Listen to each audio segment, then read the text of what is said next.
Everyone, કેમ છો? મારી ચેનલમાં આપ સૌનું સ્વાગત છે। આજે આપણે બનાવીશું કારેલાના છાલનો નાસ્તો, જેને વડા કહીએ છીએ। આ વડા ટેસ્ટમાં ખૂબ જ સરસ બને છે। આ વિડીયો જોયા પછી તમે ક્યારેય કારેલાની છાલને ફેંકશો નહીં, તો વિડીયોને એન્ડ સુધી જોવાનું ચૂકતા નહીં। તો ચાલો બનાવવાનું શરૂ કરીએ। સૌથી પહેલાં મેં અહીંયા મારા 300 ગ્રામ કારેલાની છાલ છે તેને મેં મીઠામાં અડધો કલાકથી પલાળી દીધી છે। મીઠાના પાણીમાં પલાળવાથી એના ઉપર કોઈ પેસ્ટિસાઇડ કે કચરો હોય તો વ્યવસ્થિત નીકળી જાય છે। ત્યારબાદ એને હું ચીલી કટરમાં ચોપ કરી લઈશ। મેં અહીંયા મેન્યુઅલ ચીલી કટર લીધું છે, તમે કોઈ પણ ચીલી કટરમાં એને ચોપ કરી શકો છો। કારેલાની છાલની સાથે આપણે મરચાં અને લસણ બી ચોપ કરી લેવાનું છે। તો મેં અહીંયા 3 થી 4 જેવા મરચાં એડ કર્યા છે। તીખા ન હતા એટલે મેં થોડી ક્વોન્ટિટી વધારે લીધી હતી। જો તીખા હોય તો તમે ઓછા મરચાં પણ યુઝ કરી શકો છો। સાથે 10 થી 12 કળી લસણ એડ કરી છે। લસણનો ટેસ્ટ આ વડામાં ખૂબ જ સરસ આવે છે, પણ તમે ન ખાતા હોય તો એ પણ એવોઇડ કરી શકો છો। બસ એને ચોપ કરી લીધા પછી હવે આપણે લોટ બાંધીશું। એના માટે મેં અહીંયા 2 વાટકી બાજરીનો લોટ લીધો છે। જે વાટકીથી બાજરીનો લોટ લીધો હતો એ જ વાટકીથી 1 વાટકી મકાઈનો લોટ એડ કરીશું। રેશિયો આ પ્રમાણે રાખવાથી વડા ખૂબ જ સરસ ટેસ્ટી બને છે। હવે આમાં બીજા મસાલા એડ કરી દઈશું। 1 ચમચી તલ, 1 ચમચી વરિયાળી જે હાથથી મસળીને એડ કરીશું, અડધી ચમચી અજમો, એને પણ હાથથી મસળી લઈશું। વરિયાળી અને અજમો આ રીતે હાથથી મસળીને એડ કરવાથી તેની જે ફ્લેવર હોય છે એ સરસ બેસે છે।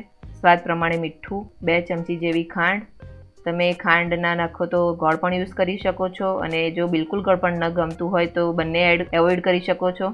2 ચમચી ધાણા જીરું, 2 ચમચી લાલ મરચું, અહીંયા મારા લીલા મરચાં મોડા હતા એટલે મેં લાલ મરચું એડ કર્યું છે। હાફ ચમચી હિંગ, 2 ચમચી હળદર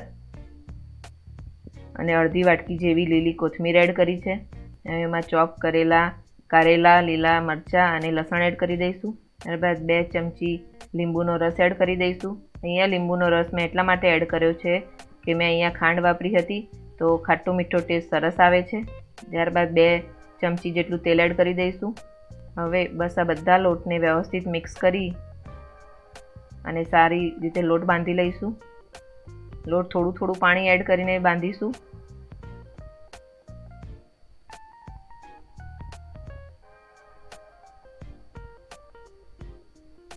બસ લોટ આવી રીતે જ બાંધવાનો છે, બહુ ઢીલો કે બહુ કડક નથી કરવાનો।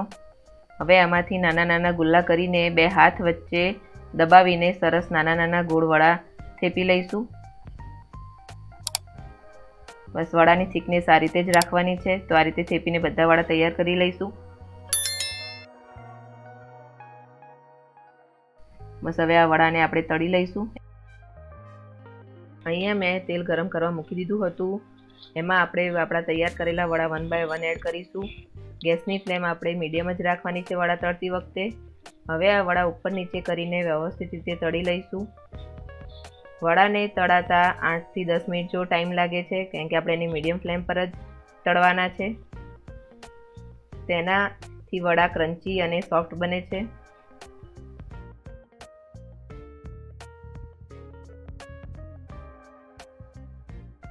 અહીં વડા તળાઈને તૈયાર થઈ ગયા છે। હવે એને આપણે નીકાળી લઈશું। જારો આવી રીતે હલાવીને કાઢતા તેલ નીચે નીકળી જાય છે। વડાને આપણે પેપર નેપકિનમાં કાઢીશું, જેથી ફરીથી બી જે થોડું ઘણું તેલ બચ્યું હોય એ ચૂસાઈ જાય।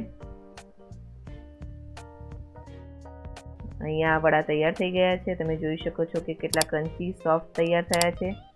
આ વડા ખાવામાં ખૂબ જ ટેસ્ટી લાગે છે, તમે જરૂરથી ટ્રાય કરજો। આવી જ રેસીપી જોવા માટે મારી ચેનલને લાઇક, શેર અને સબસ્ક્રાઇબ કરો, તથા બાજુમાં આવેલો બેલ આઇકન જરૂરથી દબાવો, જેથી નવા નોટિફિકેશન તરત મળે। Thanks for watching.